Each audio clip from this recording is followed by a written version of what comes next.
Artıq yayımımız başlayıbdır, çəkilişə başlayamışıq. İndi iştirakçılar qoşulacaq. Qrupa atmışıq linkləri. Gözləyək, tamaşaçılarımız qoşulsun.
İştirakçılarımız qoşulduğuna görə artıq biz yayımımızı başlada bilərik. Kamil qardaşımızı mən qrup üzvlərinə təqdim etmək istəyərəm. Kamil Musavi Azərbaycan Silahlı Qüvvələrinin baş leytenantıdır və göründüyü kimi Azərbaycan ərazi bütövlüyü uğrunda canı bahasına şəhid oldu. Dolan qazilər kimi bu da öz döyüşdə iştirak edibdir və Kamil bəy sözümüzü verə bilərik. Buyurun başlayın. Zəfər dastanı haqqında öz fikirlərinizi bölüşün. Bilirsiniz ki, bu gün Zəfər bayramıdır. Sizi dinləyərik. Əziz qardaş, səsim eşidilir, rahatdır hər şey. Bəli, bəli, səsimiz eşidilir. Çox hörmətli tədbir iştirakçıları, hər birini salamlayıram. Bilmirəm, gec qoşuldum ya gecikdim, üzr hesab eləyərsiniz. Mən Kamil Musavi, öncəliklə bu saatda zəhmət çəkib bu tədbirə qoşulduğunuz üçün hər kəsə çox sağ ol deyirəm. Zəfər günü münasibətilə hər birinizi təbrik edirəm. Təbii ki, bu bir tək Azərbaycan ordusunun 44 gündə qazandığı qələbə yox, eyni zamanda da xalqımızın verdiyi dəstəyin qələbəsi idi. Çünki Azərbaycan xalqı düşünürəm ki, əsgərinin yanında olmasaydı, təbii ki, əsgərlərimiz yenə zəfər qazanardı, amma düşünürəm bu qədər ləzzəti olmazdı. Amma bu ümumi bütün Azərbaycan xalqının qələbəsidir. Hər birinizi təbrik edirəm. Çox sağ olun ki, bu çətin gündə Azərbaycan ordusunu, əsgərini tək qoymadınız. Kamil qardaşımız, indi isə biz Azərbaycan Respublikasının dövlət himnini oxudacağıq və daha sonra biz video təqdimatla başlayacağıq. Sonra siz çıxışınıza davam eləyərsiniz. Himnimiz səslənsin.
İndi isə video təqdimatımızı izləyək.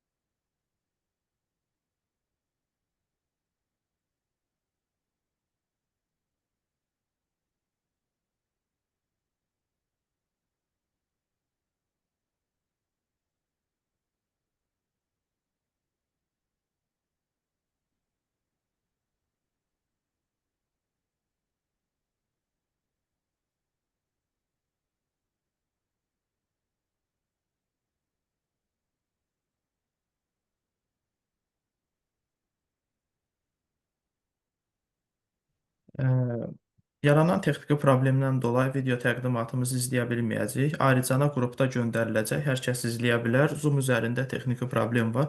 Kamil bəy, sizi dinləyirik. Buyurun, fikirlərinizi bölüşün. Əziz qardaş, mən istəyərdim ki, bu tədbirə qoşulmuş yoldaşlarımızın ürəyində olan hər hansısa bir suallar varsa, o sualları qarşılıqlı əlaqə ilə birlikdə e, belə deyim də səsləndirək, cavablandıraq. Mənim də sualım yaranarsa, mən də ümumi qrupa sualı ünvanlayım. Nəyə görə? Çünki belə olduğu halda ola bilər ki, mənim danışığım hər hansısa bir yoldaşın ürəyində olan suala yaxud fikrə toxunmaya bilər. Ona görə yaxşı olardı ki, əgər istəyəriksə, yəni görünməyərəkdən, fərqi yoxdur. Tək yəni kamera bağlı ikən də sual-cavab eləyə bilərik də. Bəlkə kiməsə hər hansısa ürəyində olan, maraqlı olan suallar var, onları versin. Suallar yazılıbdır. Xüsusilə də zəfəriniz mübarək yazılıbdır. Yəni daha çox sizi təbrik eləyiblər. Ə, Çox sağ Yəni olsunlar, minnətdaram. əsasən zəfərinizi təbrik eləyiblər. Yəni siz də istəyirsiniz öz döyüş yolunuz barədə danışın. Yəni Mən necə oldu ki, 2000 siz hərbiçi oldunuz? Ümumiyyətlə oradan başlayın. Mən özüm bildiyimiz kimi 2008-ci ildə Heydər Əliyev adına Azərbaycan Ali Hərbi Məktəbinə daxil olmuşam. 2012-ci ildə leytenant hərbi rütbəsi alaraq kəşfiyyat ixtisası üzrə bitirmişəm. Və 2012-ci ildən 2013-cü ilə qədər ixtisası təkmilləşdirmə kursu, təlim-tədris mərkəzi var. Orada ixtisas təkmilləşdirmə kursu keçmişəm. Ondan sonra 2013-cü ildə Tərtər rayon En Sahəli Hərbi hissəyə kəşfiyyat talim komandiri, Qərəcə rəisinin kəşfiyyat üzrə köməkçisi vəzifəsinə təyin olunmuşam. Və orada da nümunəvi xidmətimə görə 1 il 2 aydan sonra 2 pillə yuxarı vəzifəyə, daha doğrusu 1 pillə yuxarı vəzifəyə, 2 pillə deyirəm, kəşfiyyat qrup komandiri vəzifəsinə, kəşfiyyat taborunda kəşfiyyat qrup komandiri vəzifəsinə təyin olunmuşam və ondan sonra 2015-ci ildə Silahlı Qüvvələrin ən yaxşı kəşfiyyat qrup komandiri adına layiq görülmüşəm və 2015-ci ilin oktyabr ayında eyni kəşfiyyat qrup komandiri vəzifəsində düşmən tərəfə əməliyyat yerinə yetirərkən naməlum minanın partlaması nəticəsində yaralanmışam. Hərbiyə istəyim də uşaqlıqdan yaranıb. Yəni uşaq vaxtı çox arzusunda olmuşam, kəşfiyyatçı olum. Çünki fikirləşirdim ki, hansı ixtisas ola bilər ki, sülh və müharibə dövründə fəaliyyət göstərsin. Yəni doğma torpaqlarımıza ayağı dəyən ixtisas olsun. İnanın axtarmışdım onu, bizim qonşuda hərbiçilər qalırdı, onlar kəşfiyyatçılar idi. Onlardan soruşmuşdum, dedi biz kəşfiyyat ixtisasıdır bizdə. Biz sülh dövründə belə dedi, fəaliyyət göstəririk. Ondan sonra həvəsim yaranmışdı. Uşaq vaxtı elə kəşfiyyat oyunları oynayırdıq uşaqlarla. Belə-belə şükürlər olsun, düzdür. ailənin tək uşağı, oğlan uşağı olduğuma görə valideynlər razılıq eləmirdi ki, ya kəşfiyyatçı biraz ağır ixtisasdır filan. Amma mən hərbi akademiyada qəbul oldum, öz könüllü ərizəmi yazdım və eyni zamanda da o ixtisası seçdim. Dedim bə qismət olmaz bəlkə də nə vaxtsa ayağım dəyməz, qoy öncədən dəysin kimi.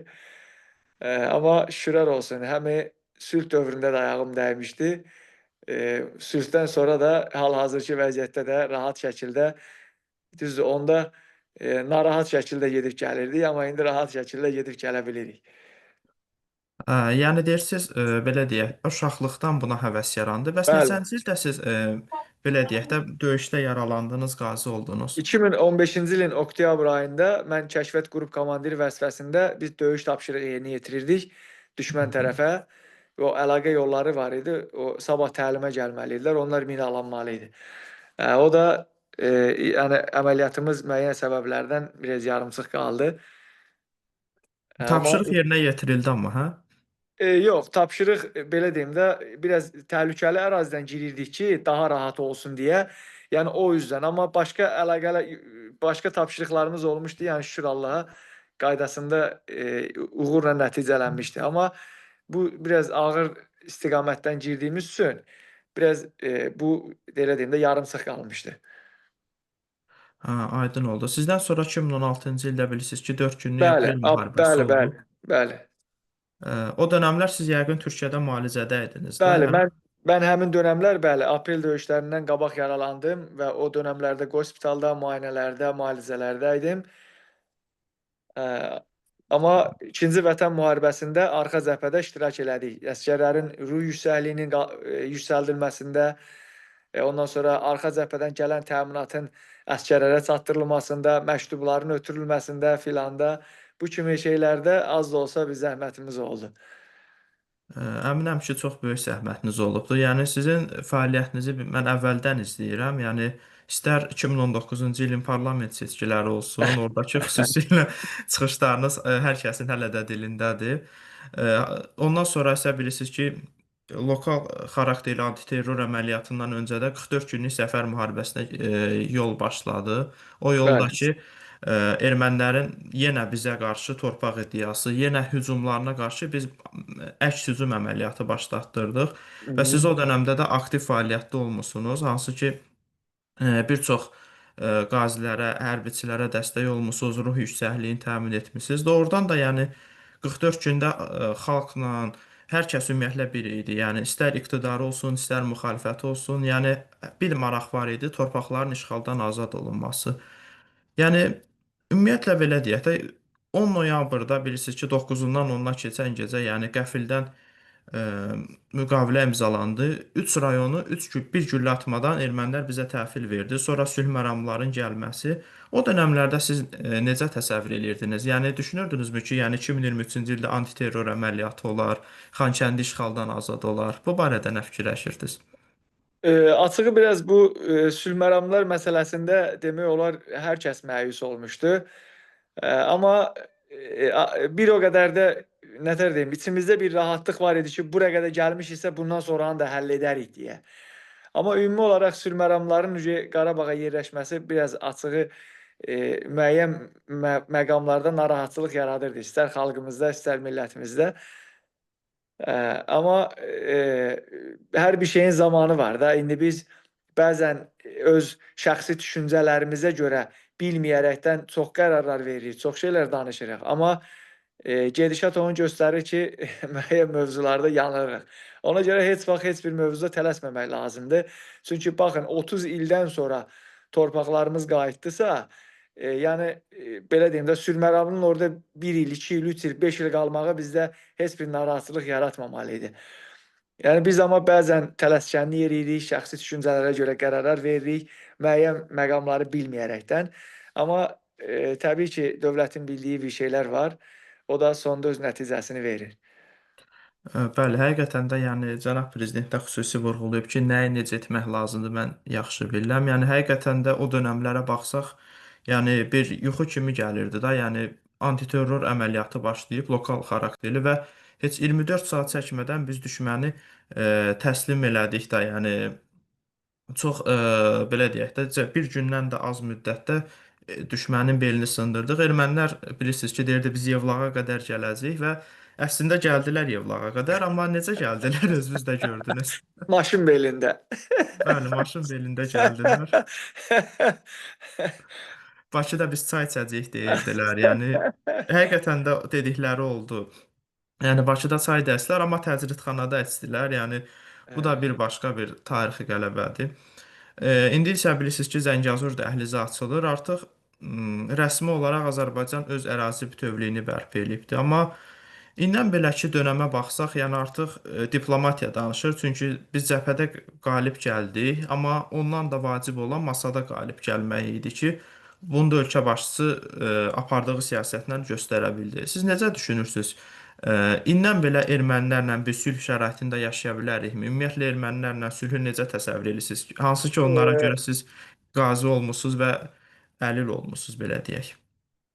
Mən demək Ermənilərə olar görə. hər səhər parkda yürüyüş eləyirəm. Biraz Hı hı. mövzudan kənar. Saat 6-da oyanıram, yenə hərbi rejim davam eləyir. Səhər yenə yürüyüş eləyirəm, idman eləyirəm. Nə bilim, belə də özüm üçün. İnanırsız, ümumiyyətlə qan dövranı güclü olanda insanın beyni tamam fərqli işləyir. Hı Mən hı. bəzən gedişatlara baxıram, görürəm də dəhlizin açılmağı, istər dəhliz açılırsa, sən onun ərazisinə, o sənin ərazinə, belə gediş-gəliş varsa, avtomatik olaraq burada bir bəlli bir mehribançılıq olmalıdır da. Yəni düşmənçilik mövqeyi olmamalıdır. Məsələn, biz Gürcüstana nə cür gedirik, başqa ölkələr olsun da, nə cür gedib gəlirik. Düşmənçiliyimiz yoxdur, rahat şəkildə giririk, çıxırıq. Yəni Bəli. düşünürəm ki, bu eyni qaydada burada da gec-tezi olmalıdır. Amma özümə sual verirəm də, yaş tamam da, yəni bu olsa mən nə cür yəni ola bilərəm? Amma mən şəxsən özümə sual verib biraz o sualı cavablandırmaqda zorlanıram. Ki bilmirəm alınar, alınmaz. Mən özüm yəni qəbullana bilmirəm kimi. Bəlkə də öz doğma torpağım kimi ora bilirsiz Azərbaycan ərazisidir. Zamanında gətirib Bəli, sadəcə bəli, Qərb yerləşdiriblər. Azərbaycan. Bəli, gətirib yerləşdiriblər. Sırf Azərbaycanı belə işğal eləyə-eləyə kiçik bir Azərbaycana gətirib çıxardıblar. Bəlkə də öz doğma torpağım, ondan sonra Göyçə gölüm, Qərbi Azərbaycanım deyə rahat şəkildə gedərəm. Amma düşünmürəm ki, onlarla belə rahat şəkildə qonşuluq, gediş-gəliş, belə bir şeylər eləyə biləm. Yəni düşünmürəm. Amma doğma torpağım kimi rahat şəkildə gedərəm də, gələrəm də. Amma xalq olaraq bilmirəm, onlarla uyğunlaşa bilərəm ya yox, amma düşünürəm ki, mən uyğunlaşa bilmərəm. Və burada da əsas məsələlərdən biri nədir? Biz zamanında ermənilər məsələn birinci dönəmdə ermənilərin bizə elədiyi soyqırımı unutduq. Ondan sonra gəldilər ikinci dəfə Xocalı soyqırımını elədilər. Mən ümid eləyirəm ki, belə deyim də, yoldaşlıq elə çomağı əldən vermə kimi bir prinsiplə yaşamağımız daha Bəli. məqsədə uyğun olar. Unutmamaq lazımdır. Biz biraz mümkün qədər unutqanıq. Yəni insan övladı belədir. Tək biz deyəndə biz indi bu mühitdə yaşayırıq deyə belə rahat şəkildə özümüzü tənqid eləyə bilirik ki, biz beləyik. Biz yox, ümumiyyətlə insan övladı belədir. Yəni yön olaraq hansı istiqamətə istəsələr yönəldə bilirlər. Bu gün istəsələr səni düşmən də eləyərlər, bu gün istəsələr səni dost eləyərlər. Sadəcə biz unutqan olmamalıyıq kimi də. Yəni unutmamalıyıq ki, bunlar bizə hər an nəsə eləyə bilər. Demirəm indi mütləq qaydada ölkənin inkişafı üçün dövlət bu gün bizi qarşımıza sülhü qoyursa, məsələn ki, sülh təmin olunmalıdır, sülh olmalıdır və bu boyda torpaqları nəyə almışıq? Sülh olsun deyə almışıq da, düzdür? Yəni Bəli. sülh olmağı üçün də almışıqsa təbii ki, sülh istəyirik ki, bunu eləmişik. Bu qədər qardaşlarımızı şəhid eləmişik, bu qədər qazilərimiz var, bu qədər ailələrimiz gözü yaşlı. Bu təbii ki, bir daha bu şeylər olmasın deyə. Amma mütləq qaydada bunu gənc nəslə hər daim təbliğ eləmək lazımdır ki, yəni ki, hansı mənfur Azərbaycanda gözü olmuş, ondan sonra hansı dövlət olsun, istər Rusiyası olsun, istər Ermənistan olsun, istər Gürcüstan olsun, kim olsun da, kimliyindən asılı olmayaraq həmişə onlarla Azərbaycanın üçün, yəni dövlətin dövlətçiliyin üçün, ölkənin inkişafı üçün sən bu şeylərə nə cür deyim, yəni inkişaf Hazır üçün hiss bu edirsən. addımları at, Hı hı. amma düşmənin də kimliyini heç vaxt unutma. Nə cür ki, onlar bizi həmişə düşmən gözündə görür və heç vaxt da kimliyimizi unutmayıblar.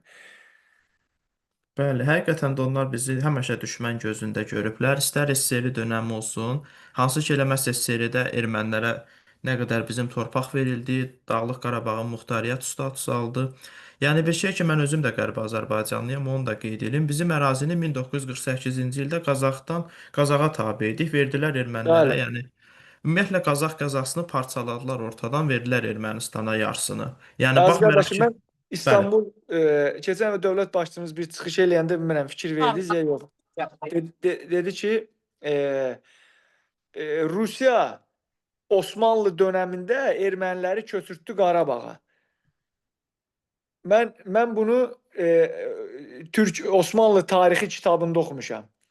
Aha, Məndə Osmanlı tarixi kitabı var. O kitabda oxumuşdum o cümlələri.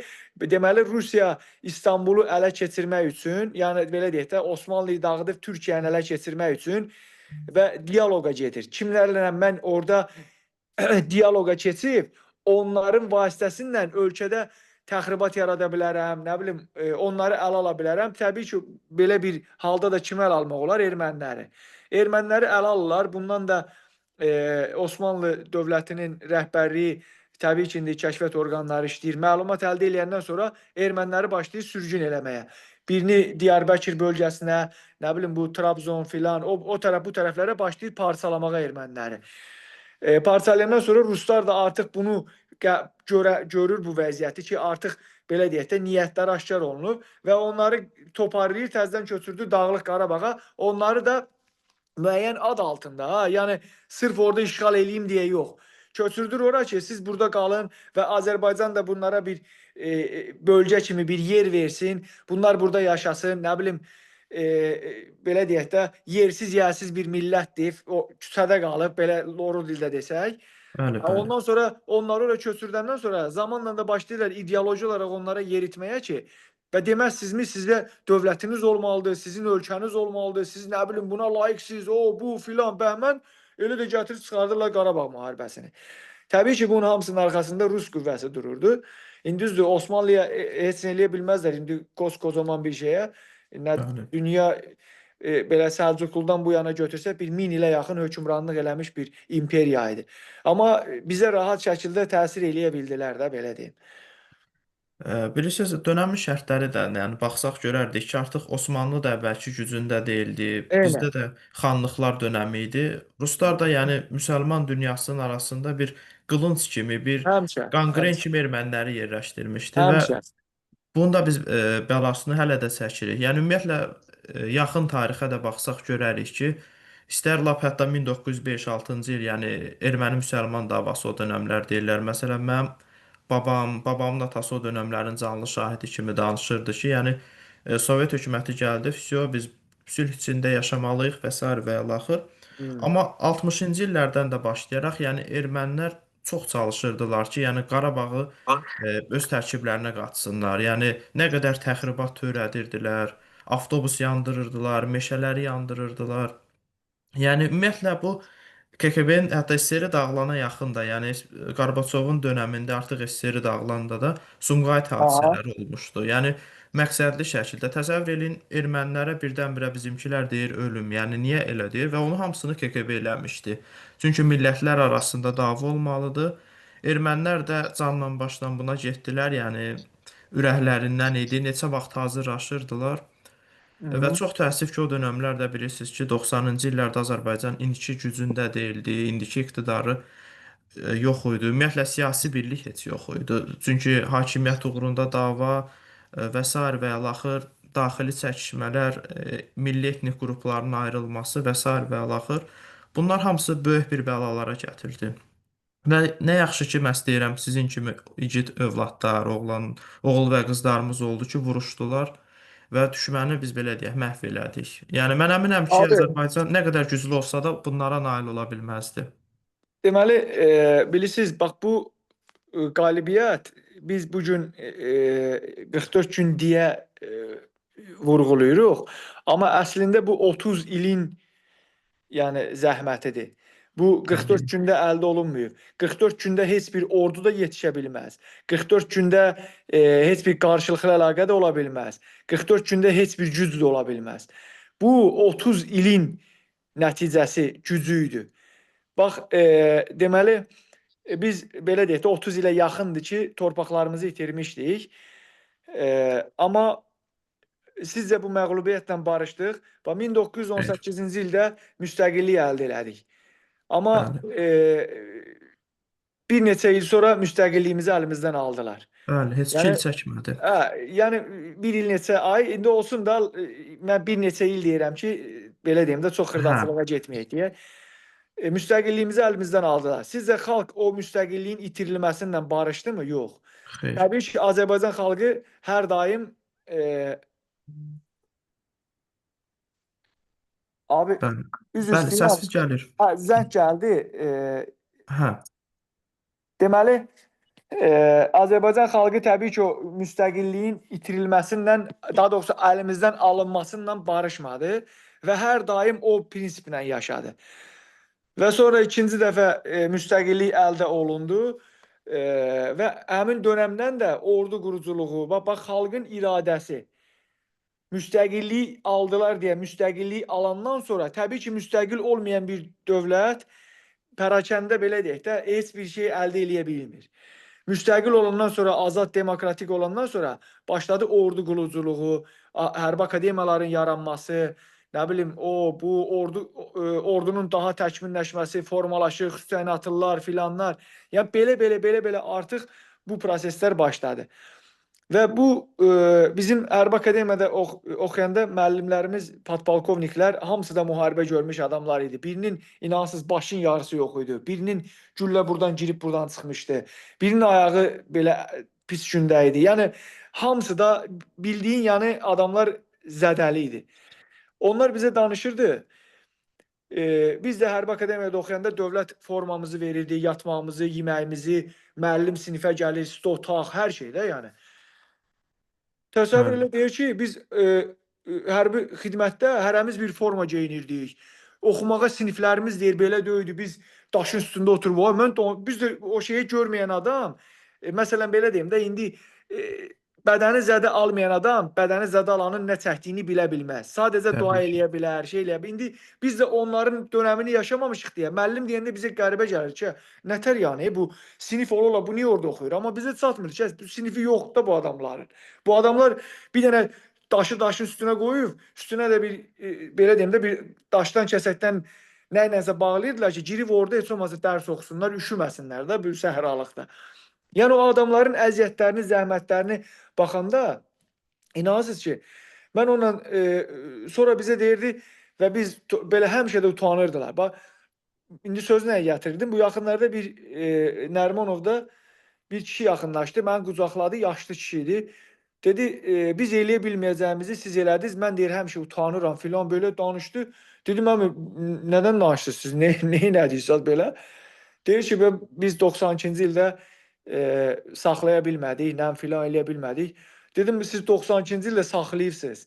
Sadəcə dedim, onun fərqinə varmısınız? Dedi, necə yəni saxlamışıq? Kişiyə biraz belə xoş gəldi də bu şey. Dedim, siz ermənilər imkan versəydiniz. Dedim, təchizatınız var idi, deyir yox. Deyirəm, təminatınız var idi, deyir yox. Deyirəm, vahid komandanlıq var idi, deyir yox. Deyirəm, nə bilim, qarşılıqlı əlaqə, rabitə sistemləriniz var idi, yox. Heç nəyiniz yox idisə, siz əlinizdə tüfənglə, yavanla, nə bilim, lapatqanla, evdə kimin əlinə keçdi, onunla dedim Azərbaycanın 80%-ni qoruyub saxlayırsınız. Siz niyə dedim 20% itirilmiş kimi baxsınız? Siz 80%-i qorudunuz. Siz olmasanız erməni sizcə elə 20% alıb dayanasıydı. Təbii ki, yox, gəlib Bakıda oturardı. Dəli idi ki, o 20% alıb otursun orada. Sadəcə siz qarşısına çıxdınız.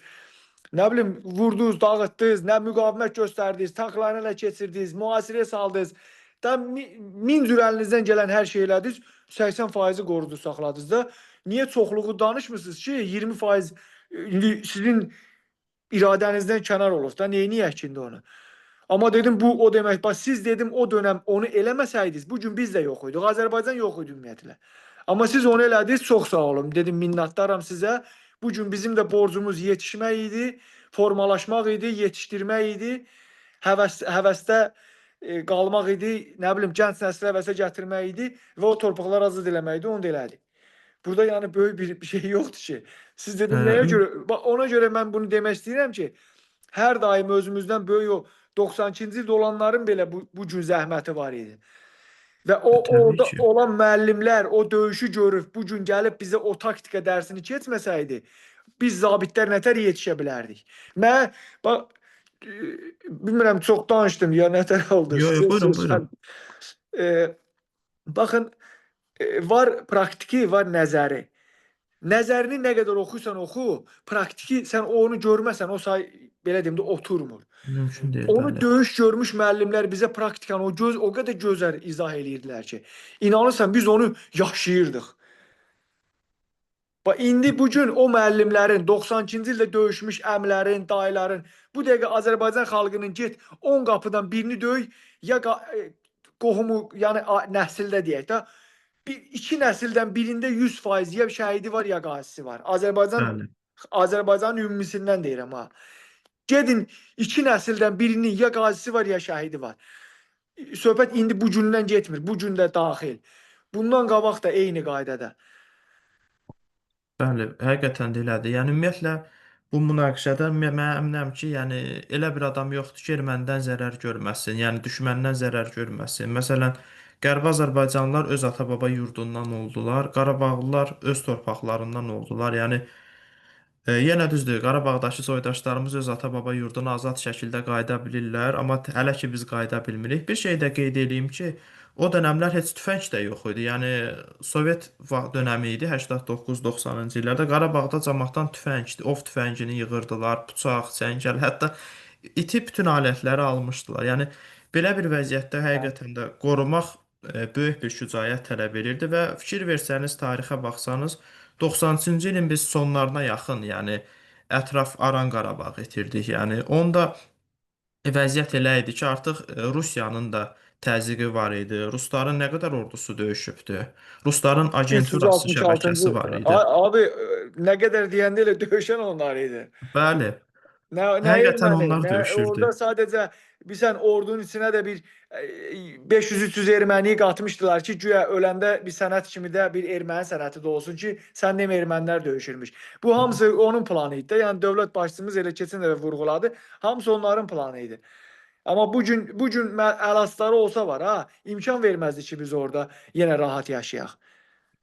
Təbii ki, yəni Rusiyanın özü də bu dəqiqədə Azərbaycana qarşı təxribat törətmişdi. Yəni bizim təyyarənin vurulması, Rusiyadakı soydaşlarımıza qarşı törədilən təxribatlar və sair və alaxır. Hətta Rusiya deyirlər Ukrayna ilə müharibə etməsəydi, Azərbaycanla birbaşa müharibəyə girərdi. Yəni o dərəcədə, yəni vəziyyət Mən belə deyək, nifrət var bizə qarşı. müharibə vaxtı sosial şəbəkələrdə yayırdılar ki, Rusiya Ermənistana silah verir, amma həqiqətən də verir də. Bəli, bəli, İran üzərindən. Bəndər Abbas İran üzərindən, bəli, onun video görüntülərini də çəkmişdik, nəsə də. Deməli,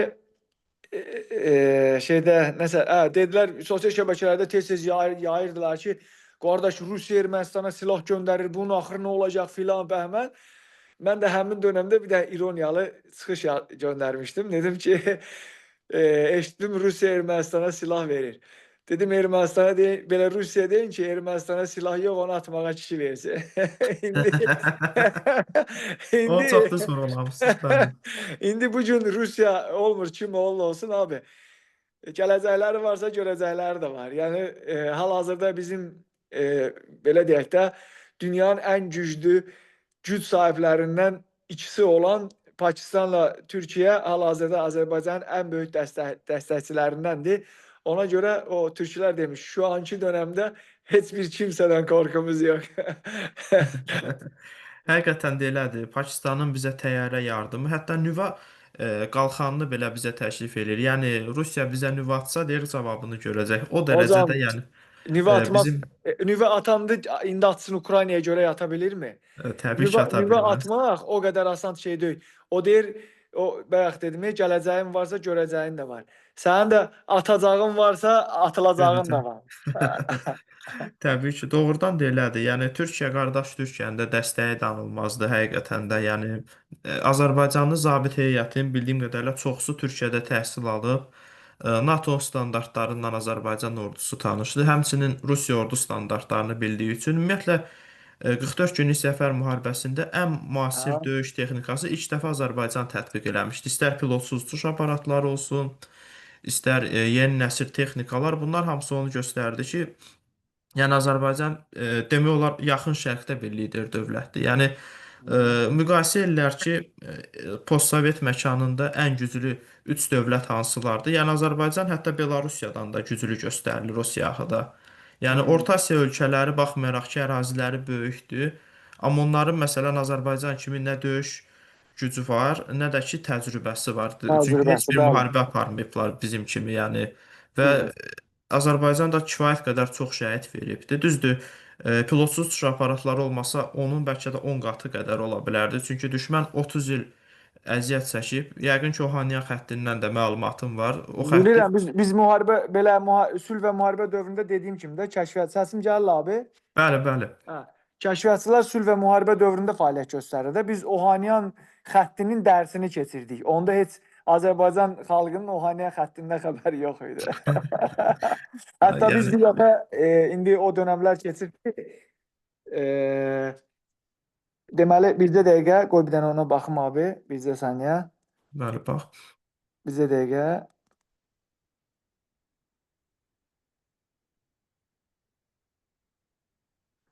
Hə. Deməli biz bir dəfə e, düşmən postundan, daha doğrusu basqın fəaliyyəti yerinə yetirmişdik, amma post boş çıxmışdı.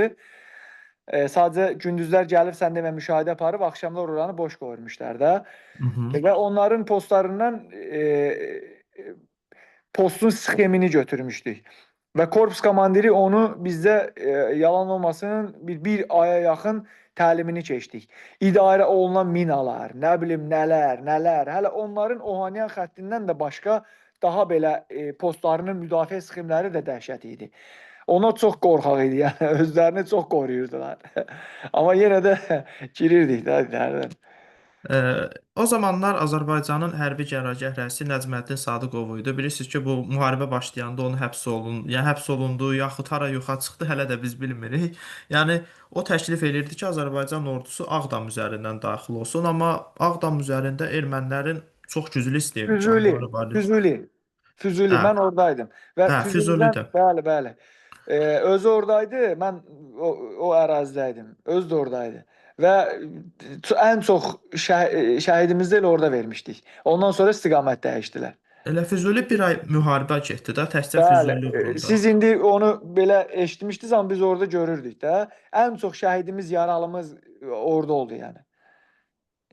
Bəs bu bizim ordular hansı ki o zamanlar Arayik deyirdi ki 5 kilometrliyindədir Şuşanın. Yəni onda Arayikdən öncə mi bilirdiniz yoxsa Arayik açıqlayandan sonra bildiniz? Çünki bizdə belə bir camaatda ritorika var idi ki, artıq Azərbaycan ordusu Şuşanı alıb amma açıqlamırlar. Yəni Yox, bizdə yox. orduya o qədər inan var idi. Yo, onsuz da o bəlli idi də. Bax, yadınızda saxlayın. Əgər bir istiqamətdə müdafiə xətti yarılıb, əgər düşmənin içinə girildisə, bu artıq qələbə deməkdir. Ən böyük çətin düşmənin ön xətti, müqavimət xəttini yarmaqdır. Onu yardın, keçdinsə artıq qalibsən.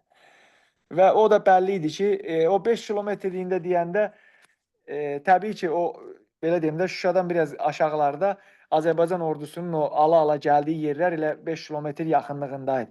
Amma ondan qabaq bilinirdi.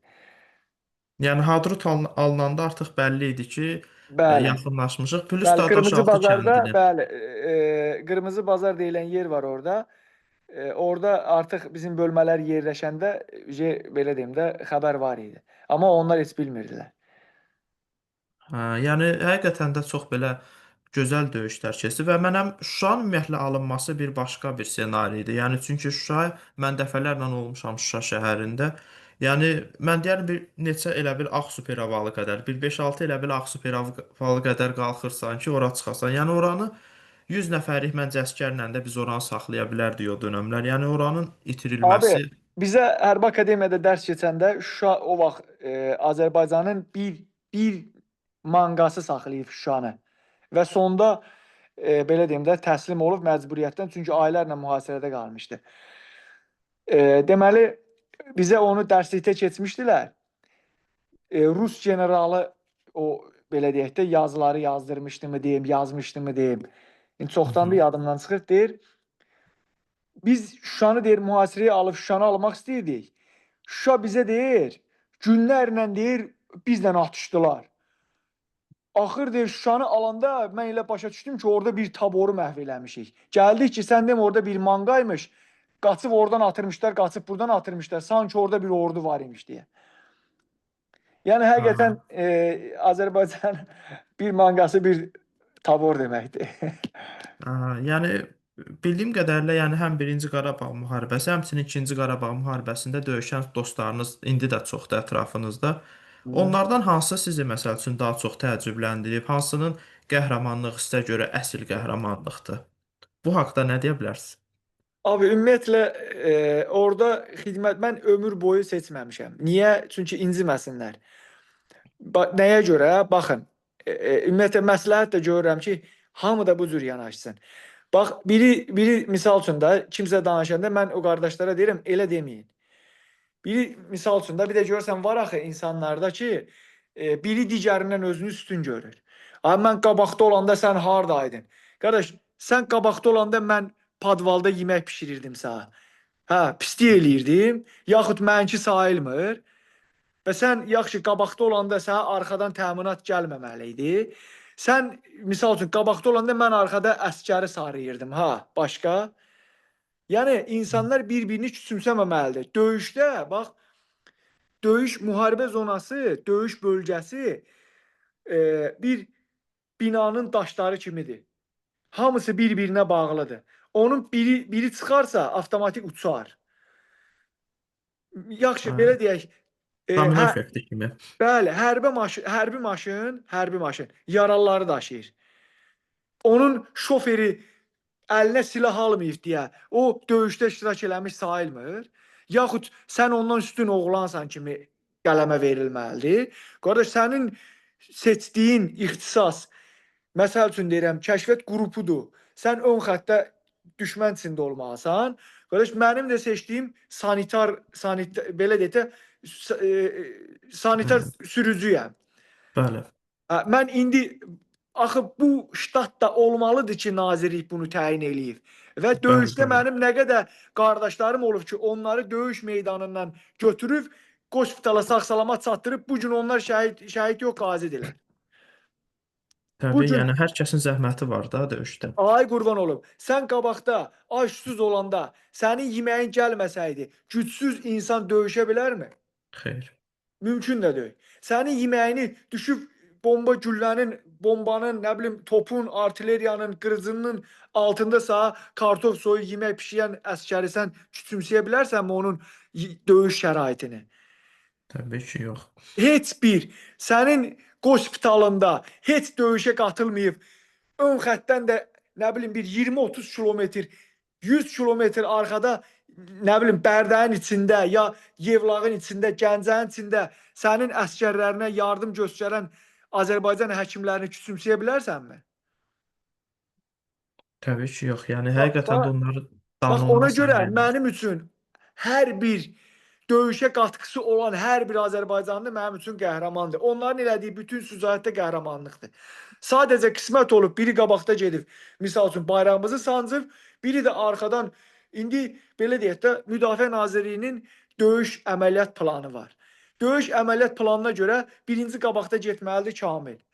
Yaxşı, indi Həsən Kamil əgər yaralanarsa, şəhid olarsa, Kamilin taboru çıxıb Həsəninki sonra girməlidirsə, indi buna da Həsənə qismət olmursa, Kamil elə qıra-qıra getdi.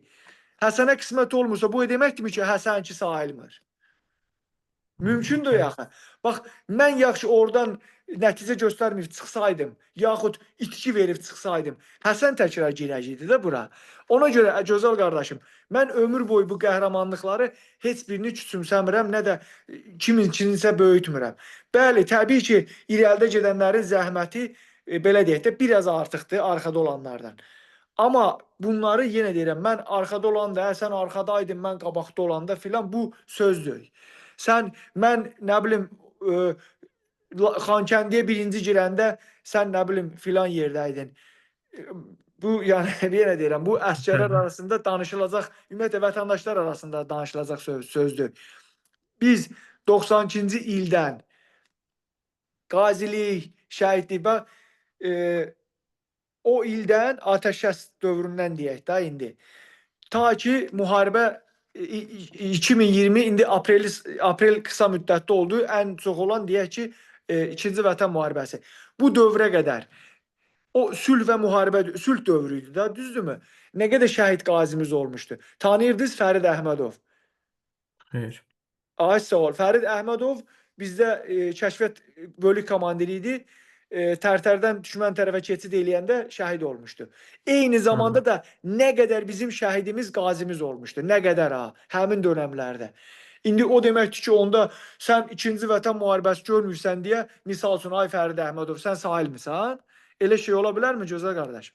Xeyr, təbii ki Ay olmaz. qurbanım. Ona görə ilindən, saatından, dəqiqəsindən, saniyəsindən, ondan sonra şəraitindən asılı olmayaraq orada olan, yəni bu günə qədər vətəni, xalqı, milləti üçün can qoyan hər kəs şəhiddir. Sağ qalan da hər kəs şəhiddir. Döyüşən hər kəs də veterandır. Bu gün bizim orada helikopter qəzamız olmuşdu. Sərhəd qoşunlarının zabitləri. Təlim, Bəli. bəli, təlim uçuşları həyata keçirirdi. Hamısı şəhid oldu. İndi deyək ki, yox, təlim uçuşu keçirirdi, o sayılmır. Yəni bu Əlbəttə, biraz orada bilirsiniz polkovnik idi gözəl, şəhid bəli, olanlar. təlim nə üçün keçirik? Müharibə üçün. Düzdürmü gözəl qardaşım? Bəli. Və ona görə də bu şeyləri mütləq qaydada nəzərdə saxlamaq lazım. Heç kim təlimi, belə deyim də, sabah gedib evdə yer belləmək üçün istifadə eləməyəcəkdir. Ya nə bilim, gedib qonşunun bağına hücum eləmək üçün istifadə eləməyəcək. Təbii ki, biz müharibə şəraitində yaşayırdıq.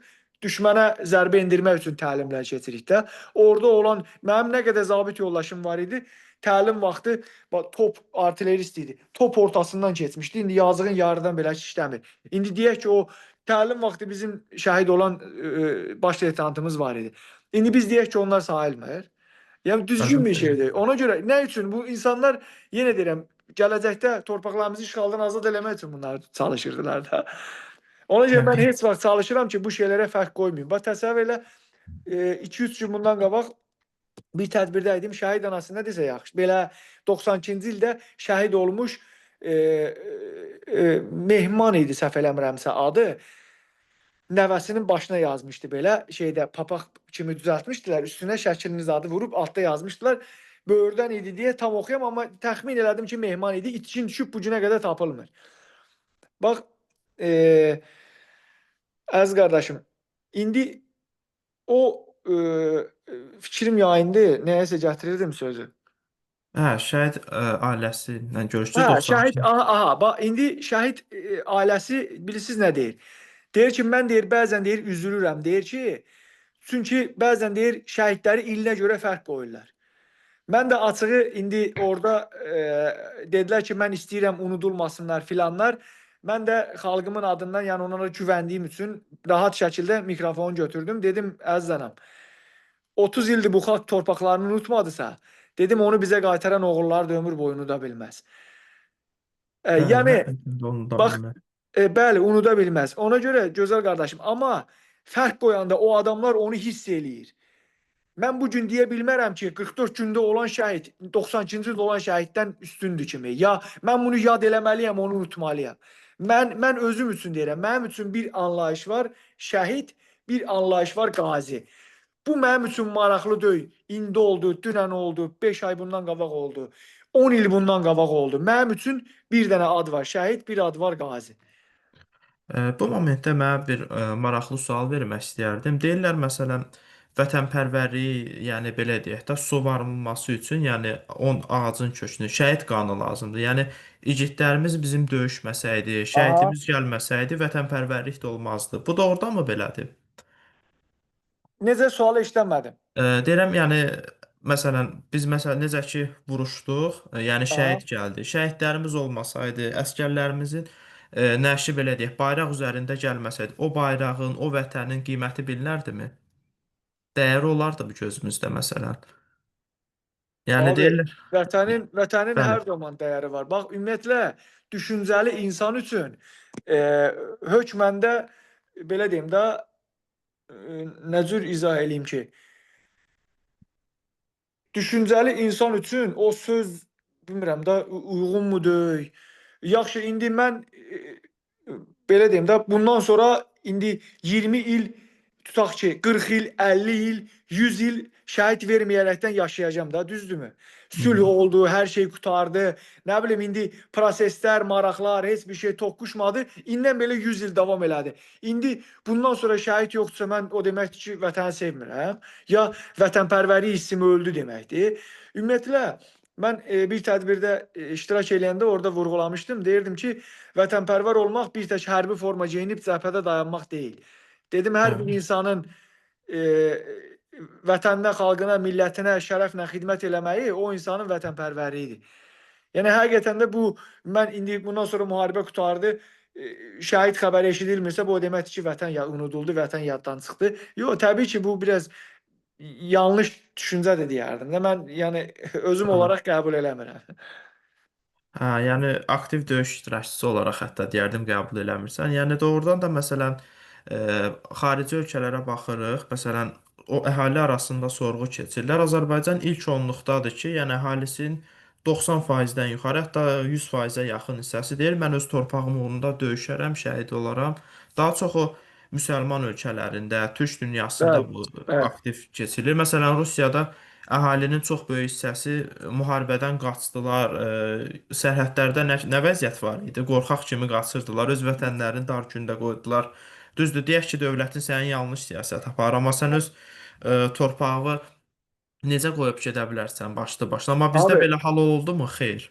ümumiyyətlə mən deyərdim ki, dünyada vətənə, ailəsinə, xalqına, millətinə bağlı olan e, deyərdim ki, türk millətidir.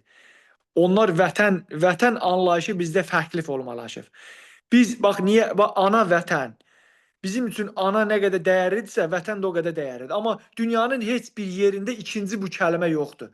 Ana vətən kəlməsi türk coğrafiyasından başqa heç kimdə yox. Onun üçün dünyada daim bizim torpağımıza bağlılığımızı başa düşərək bizi hər zaman müharibə ilə yox, siyasətlə udurlar. Yəni Ə, biz bəli. müharibə və siyasətlə nəyə görə deyirəm? İndi ola bilər ki, kimsə sual yaranar ki, biz Dağlıq Qarabağı müharibə ilə uduzmuşduq axı filan, düzdürmü? Amma Bəli. əmin olun ki, onlar bizi siyasətdə yenəndən sonra müharibə ilə orada uddular. Biz siyasətlə qalib olsaq bizi heç vaxt yenə bilməzlər. Təbii ki, o zamankı dönəmlər çox fərqli dönəm idi və Rusiyanın əli ilə Ermənistan Qarabağ aldı. Yəni erməni heç Bəli. vaxt ala bilməzdi. Fəxrlə deyir bir 150 minlik güya ki Qarabağ ermənisi 7 milyonluq Azərbaycana qalib gəldi. Amma bu absurd idi. Bizim o zaman döyüş tanklarımız heç hərəkət eləyənmirdilər. Niyə? Çünki tanka qum tökürdülər. Yəni tankın Hə. baxımından nə qədər olub belə hallar. Əskərin, saldatın yeməyini satırdılar, çəkməsini satırdılar. Hətta Ağdamda oradan buradan güllə satırdılar. Yəni deyirdi ki, çoxsu ermənilərlə bəziləri var idi ki, hətta yerli sakinlər qohum idilər. Deyirlər məsələn biz erməni mənə güllə atmaz, mən onun dayısıyam. Elə deyənlər də var idi hətta. Amma artıq indi elə dönəmdir ki, yəni erməninin biz elə belini qırmışıq ki, düzdür, ilanın tam başını əzməmişik. Məsələn, Qərbi Azərbaycana belə deyək də döyüşlə gedə bilmirik, çünki üstümüzdə beynəlxalq təzyiq var. Rusiya məsələn Aynen. Ukraynada öz torpağını geri almaq istəyir, çünki əhali ruslardır orada çoxluqda. Amma dünyadan necə təzyiq var? Azərbaycan da çox güman ki, sülh yolu ilə, yaxud başqa yollarla alacaq. Həmçinin bizim Cənubi Azərbaycanımız var, Təbrizimiz var, Dəmirqapı Dərbəndimiz var. Mənim baba yurdım. Mənim əslim Ərdəbildəndir. Ərdəbildən də Şah Bəli. İsmayılın yurdundan. Ailən. Hə, burada suallar da var. Düzdür, Hə, çoxsu buyurun. Buyurun. tərif xarakterli yazılıbdır. Məsələn, sizə can sağlığı arzulayırlar, xoşbəxtlik və sair və ilaxır. Biri yazıb ki, sizcə bu bayram gələcək nəsillərə hansı mesaj verir? Bu bayram gələcək nəsillərə hansı mesaj verir? mesaj yox, əslində onlara qürur verir və eyni zamanda o mesajı verir ki, keçmişinizi unutmayın. Baxın, keçmiş nə cür idi, indi nə cürdür. Müqayisə eləyin, unutmayın. Mən belə başa düşərdim ki, o mesajı verir. Yəni məğlubiyyət də var, zəfər də var. Biz məğlubiyyəti də görmüşük, zəfəri də görmüşük. Bu böyüklərdən, bax, mən keçən bir tədbirdə e, belə deyim də, əslində məndə həmişə tədbirin gedişatında bədahətən yaranan sözlər danışıram. Hı hı. Ürəyimdən gəldi, dedim ki, biz bu gün cəmiyyət olaraq bax, demirəm pisik, demirəm yox, mən qurban olum öz xalqıma, millətimə, hara gedirəmsə qaçıram bura. Mən başqa yerdə qala bilmirəm. Təsəvvür eləyin, amma müəyyən məqamlar var ki, artıq belə deyim də, belə nə cür izah eləyim ki, biraz elə bil yaddaşırıq. Biraz elə bil eee, müəyyən şeylərdə geri qalırıq. Unutqanlıq olur da müəyyən Geri qədər. qalırıq. Bunlar da nədən ibarətdir? Biz böyüklərimizdən aralı düşmüşük. Mən belə qiymətləndirirəm. Biz özümüzü böyüklərdən böyük hesab eləyirik. Bax, mən Hı nəyə hı. görə deyirəm ki, böyüklərdən bunları soruşub, belə deyim də, ən azı bilmək lazımdır. Məğlubiyyət dönəmi, qalibiyyət dönəmi. Artıq sən onda ortaq məxrəci başa düşə bilərsən. Amma sən birbaşa qalibiyyət dönəmini görsən, sən heç vaxt məğlubiyyət dönəmini yaşamırsan deyə özünü hamıdan böyük görərsən. Elə bilərsən ki, bizim ən böyük bədbəxtçiliyimiz də odur. Biz elə bilirik ki, bizdən yoxdur. Misal üçün deyirəm, hə, istədiyin kimi yenərik. Amma elə deyil. Deyirsən, biz deyir uyuyarkən düşmən deyir bizi hiylə yendi. Biz deyir öz gücümüzə arxalanarkən deyir düşmən deyir bizi hiylə yendi. Biz ona görə gücümüzə arxalanıb həmişə onun hiylə yanaşdığını unuduruq. Bəli, həqiqətən. Bir sual da var, deyir, hansı medallarla təltif olunmusunuz? Mən hərbi xidmətdə yaralanandan sonra hərbi xidmətdə fərqlənməyə görə medalından, ondan sonra General Həzz Aslanov Vətən naminə medalı, eyni zamanda da bu Azərbaycan ordusunun elə bil 95 illiyi, 100 illiyi medallarından təltif olunmuşam. Məsələn, bir sual da var ki, müharibə deyir, sizin psixologiyanıza necə təsir elədi? Yəni, müsbət tərəfi soruşur, mənfini bilirik deyir, müsbəti necə oldu? Bax, müsbəti onu deyim ki, mən ümumiyyətlə özümə qapanan insan deyiləm. Mən yaralanandan bu yana rahat şəkildə, belə deyim də, həyat fəaliyyətimi sürdürürəm. Yəqin ki, bir dəfə görmürsünüz ağlayan, sızlayan, nə bilim, nəsə də bu yöndə. Amma müsbət tərəfi o belə təsir elədi ki, siz inansız, mən əvvəl özümü misal üçün müəyyən dönəmlərdə yarı hiss eləsəm də artıq tam hiss eləyirəm. Çünki biz uğrunda can qoyduğumuz torpaqlar artıq qayıdıbdır. İtirdiyimiz, hansı ki, itirdiyimiz ayaq, göz demək olar qayıdıb. Biz ayağımızı, gözümüzü nə üçün itirmişdik? Torpaq üçün. Biz qolumuzu, nə bilim, iki ayağımızı, iki qolumuzu, iki gözümüzü nə üçün itirmişdik? Torpaq üçün. O qayıdıbsa artıq onlar yerindədir deməkdir. Mən belə təsəvvür eləyirəm. İndi bilmirəm daha başqa. Ya da yəni əsl o da mənim yəni boşa Bəli, getmədi. zəhmətim. Mən bir dəfə şəhid anasından özlüyümdə onu təsəvvür eləyirdim. Bir dəfə də şəhid anasından eşitdim. Dedi ki, mən o vaxt dedi, təsəlli verirdik ki, ana narahat olma, indi qurban olma, Allah həyat belədir, filandır. Dedi, mən o vaxt dedi rahat olacağam ki, mənim oğlum uğrunda can verdiyi torpaq geri qayıdıbdır. Bəli, Bax bu həqiqətən də yəni böyük qürur təsəllidir. Bəli, hissidir. təsəllidir də. Elə bil ki, mən oğlumu göndərdim ki, buranı al. Ala bilməyib şəhid olmağı biraz istər-istəməz adamda narahatçılıq yaradardı. Bir də var illərlə şəhid ver, qazi ver, sonda da o nəticəyə çat. Bu istər-istəməz adamda bir təsəlli yeri. İnsan həmişə hər bir çətinlikdə təsəlli yeri axtarır. Və bizdə bu təsəlli yeri var deyək də belə deyim. Bəli, doğrudan da elədir. Bir sual da var, yazılıb ki, müharibədə iştirak edəndə sizi sarsıdan ən çox hansı hadisə olubdu? Yəni sizə belə Bu təsir eləyib da, belə necə deyim, hələ heç vaxt indi unutmazsınız. indiki müharibədə yoxsa mənim özümün əməliyyat vaxtımdır, onu başa Elə düşə bilmədim. əməliyyat vaxtında Hə, ümumi olaraq deyək. ümumi mən müharibədə belə deyim də, mən ümumiyyətlə hər bir döyüşçünü sarsıdan onun illərlə çiyin-çiyinə xidmət elədiyi döyüş yoldaşlarının şəhid olmağıdır. İstənilən halda. Başqa nə sarsıda bilər ki, şükür Allaha 2-3 gündən bir rayon adı gəlirdi. O əksinə qürur verir. Amma Mənim orada illərlə döyüş yoldaşları, akademiyada bir oxuduğum zabit yoldaşlarım var idi. Allahın olsun mesajları qalırdı məndə. Eee Generalsk akademiyaya qəbul olanlar var idi. Yazışmışdıq ki, xəbərləşək, görüşək.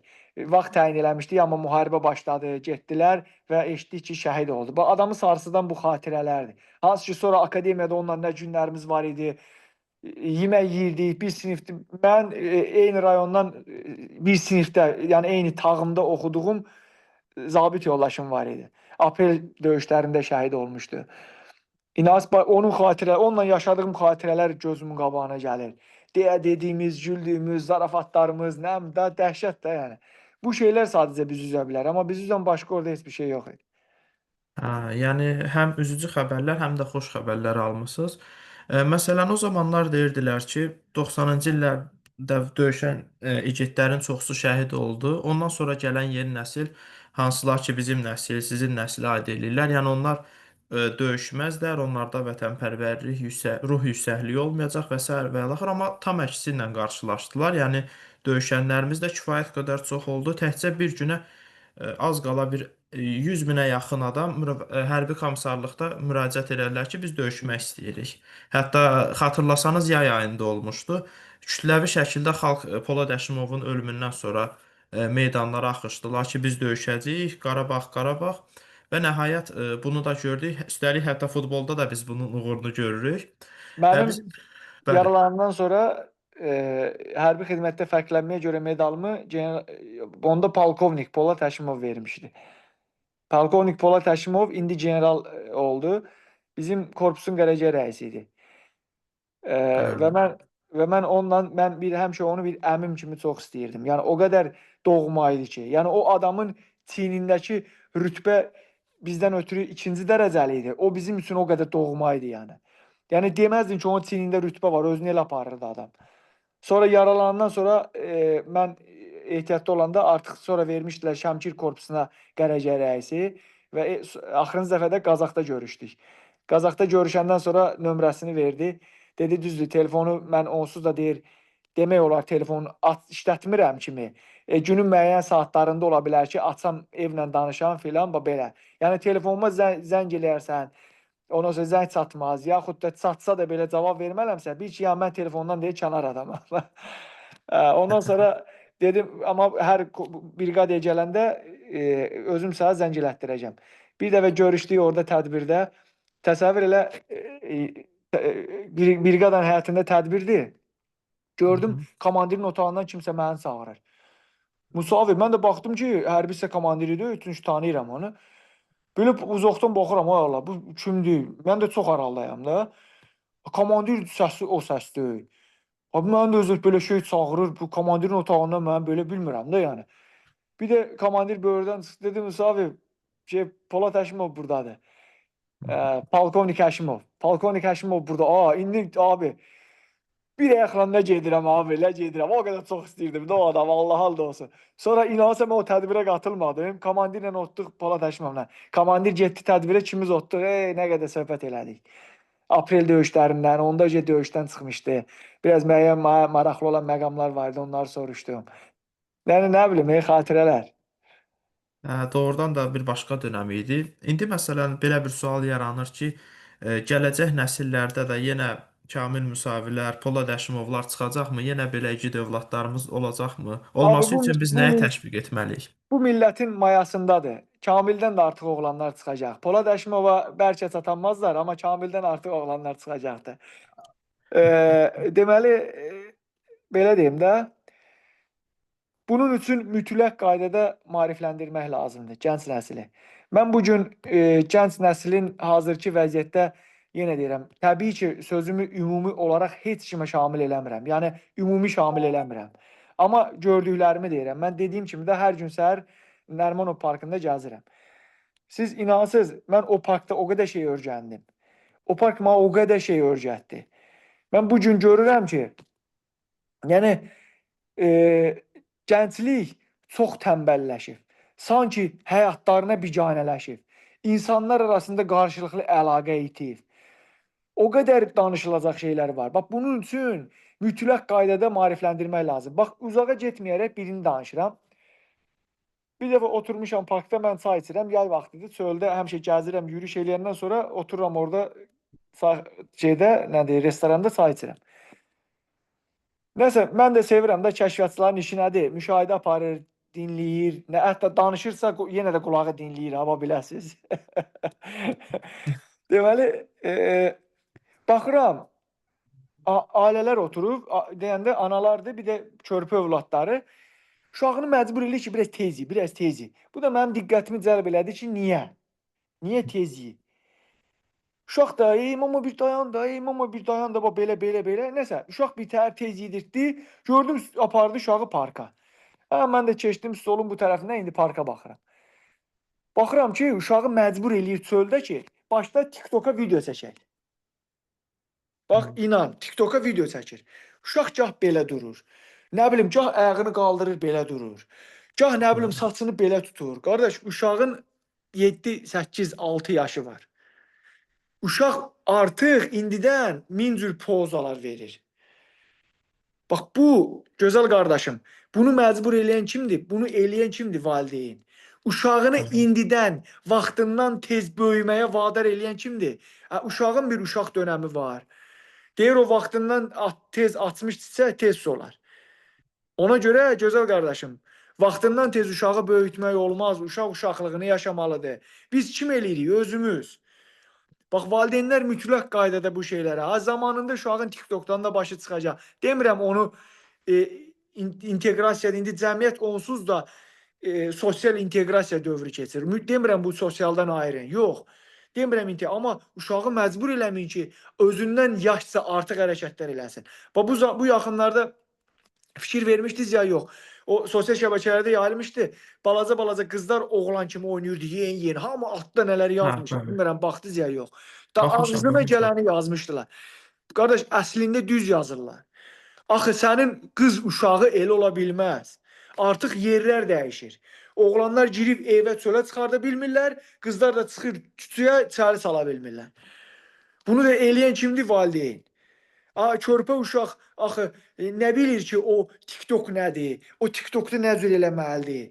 Nə bilim, ya TikTok bilsə də belə o nə cür eləməlidir deyə onu nətər bilmir. Belə bilir. Biz öyrədirik də, gözəl qardaşım.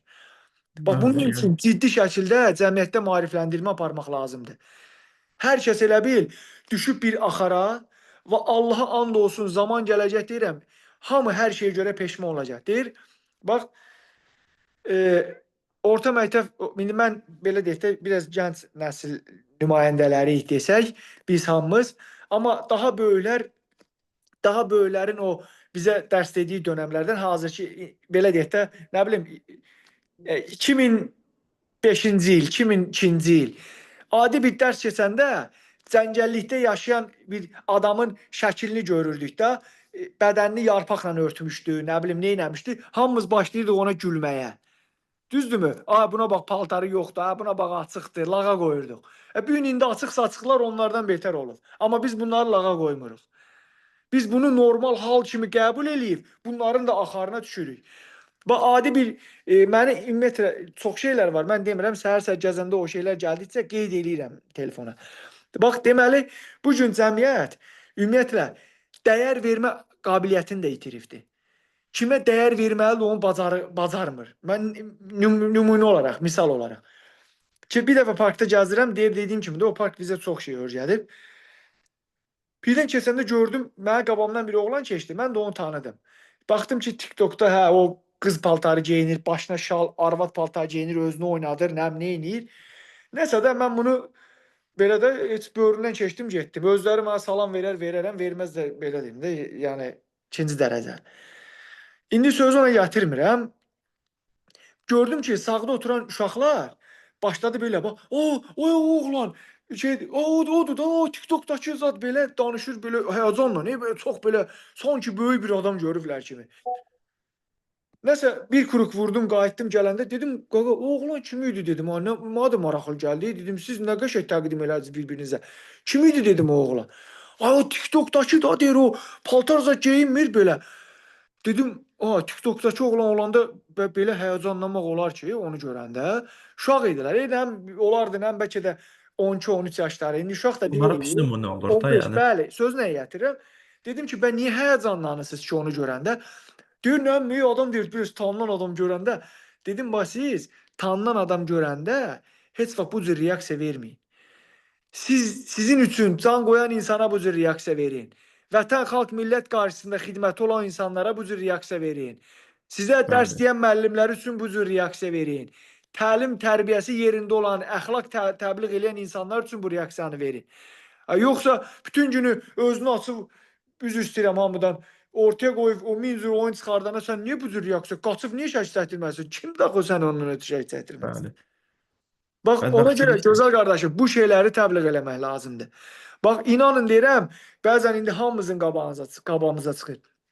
TikTokda adamlar var ki, üzr istəyirəm hamıdan, çox biabırçı bir şəkildə paltarlar reklam eləyirlər. O adamlar belə hamının qabağına çıxır, amma sosial şəbəkədə öz hesablarında da paylaşırlar qabağımıza çıxanda baxıram ki, cəmaət onunla şərik çəkdirmək üçün can atır. O, nə cür sən ona dəyər verə bilərsən ki? O doğru. insan sənin üçün nə cür, yəni nümunə ola bilər? Sənin üçün nə cür o əlçatmaz biri ola bilər ki? Həqiqətən Bax, də çox problemlər var bu barədə. bax ona görə gözəl qardaşım, demək istədiyim budur. Bu şeyləri təbliğ eləyin. Bu şeyləri aparın. Bəli, Vallah deyirəm, o deyir, bir dəfə qarşıma çıxmış, deyir, dəyərsiz insanlara verdikcə dəyər boş yerə, dəyərli insanlar itirdikçə qədər boş yerə. bəli. Onun üçün də biz dəyərli insanlara dəyər verməliyik. Dəyərsiz, zaten o dəyərsiz o qədər dəyər verir ki, o sonda özünü dəyərli bir şey hesab eləyir. Bunun da problemi bizdədir. Biz eləyirik. Dünən Bəli. baxdınız 17-dən çox TikTokerləri qumar oyunlarını təbliğ elədiyinə görə tutub. Hansı ki, hər kəs də onları reklama aparır. Abi tələsməyin də. Bax, psixologiya elmində belə bir şey var. Deyir, bir var fon, bir var fiqur. Sən nəyi görərsənsə o fondur. Sən onun nəyini arxaya keçirdəsənsə o fiqurdur. Bax, məsələn, bir ağacda quş oturub. Sən ağacı görərsənsə ağac quşdur, belə fondur. Quşu görərsənsə, o quşu ikinci dərəcəli görərsənsə o fiqurdur. Birinci nəyi görsən o fondur. İnsanlar da burada bax yanlışlıq eləyir nədə? TikTokeri görür. Bu avtomatik olaraq onu TikTokeri çıxır qabağa, bu olur fon. Amma o fiqurda kimdir onu unuduruq. Gəl onun fiqurunu görək də. Axı bu kimdir sualını özümüzə verək. Bəyəm indi TikTokda bu dəqiqə çıx, hoppan düş, ağılına gələn bax bu dəqiqə məni çəkin. Burada bir dənə hoppanım tək ayaqda. Sabah sosial şəbəkədə milyonlar mən belə deyim də indi başqa yöndən tanısın. Bir dəqiqəlik şeydir qardaş. Ağılına gələn bir şey elə səni trendə salsın. Bundan sonra Bəli, da olsun sən tanınan oğlan TikToker, vsyo, o cəmiyyət də səni görəndə desin, ha bu TikToker oğlanı ya. doğrudan da elədir, yəni. Doğrudan da çox danışılmalı mövzular var. Burada da suallardan çox daha çox necə deyim, fəxr olması mesajlar yazıblar, yəni hansılar ki, təriflərdir. Hı. Mən indi istəyərdim sonda isə sözü verəm Dərya qrupun təsisçi və rəhbəri Aytaç Məhərrəmovaya. Aytaç xanıma buyursun Aytaç xanım, fikirlərini bölüşsün və yekunlaşdıraq sonda. Salam, hər birinizi salamlayıram. Axşamınız xeyir. Dəyərli iştirakçılarımız, Azərbaycan Silahlı Qüvvələrinin Baş Leytenantı qazimiz Kamil Müsavi və bizim icraçı direktorumuz, baş redaktor Həsən Məmmədov. Hər birinizi salamlayıram. Bugün 8 noyabr Zəfər günüdür. Zəfər günü Azərbaycan xalqının tarixində ən şərəfli səhifələrdən biridir. Biz də Dərya qrup olaraq bu vebinarla demək istəyirik ki, zəfər təkcə bir hadisə deyil, o həm də millətin ruhunda əbədi yaşayacaq bir qürur deməkdir. Çünki bu bizim xalqımızın birliyinin bir rəmzidir həm də zəfər günü. Bu münasibətlə bütün xalqımızı, bütün iştirakçılarımızı təbrik edirəm. Çünki biz bu zəfəri qazilərimizin, əsgərlərimizin və şəhidlərimizin canı, qanı bahasına əldə etmişik ki, biz bunu gələcək nəsillərə də ötürməliyik mütləq formada. Allahdan qazilərimizə can sağlığı arzu edirəm. Şəhidlərimizin ruhu qarşısında baş əyirəm. Həmçinin onların ailələrinə səbr arzu edirəm. Onlar olmasaydı biz 30 il daha doğrusu işğal altında olmuş torpaqlarımızı azad edə bilməzdik. Bu gün biz əgər fəxrlə danışırıqsa və Zəfər günü adı ilə bir gün keçiririksə, bu onların sayəsində olmuşdur. Bizim də vəzifəmiz odur ki, həmin bu zəfər tarixini, bu şərəfli səhifəni gələcək nəsillərə də ötürək, müəllimlərimiz, valideynlərimiz və digər şəxslər mütləq formada onlarda qazilərimizə, şəhid ailələrinə, onların evladlarına hörmət, sevgi hissi formalaşdıraq. İştirakçılarımıza təşəkkür edirəm. Dəyərli qazimiz, sizə minnətdaram. Dəvətimizi qəbul edib iştirak etdiyiniz üçün, fikirləriniz üçün çox sağ olun. Mən ən sonda danışmaq istədim. Bunun səbəbi isə bugün Zəfər günüdür və ilk öncə sizlər danışmalısınız.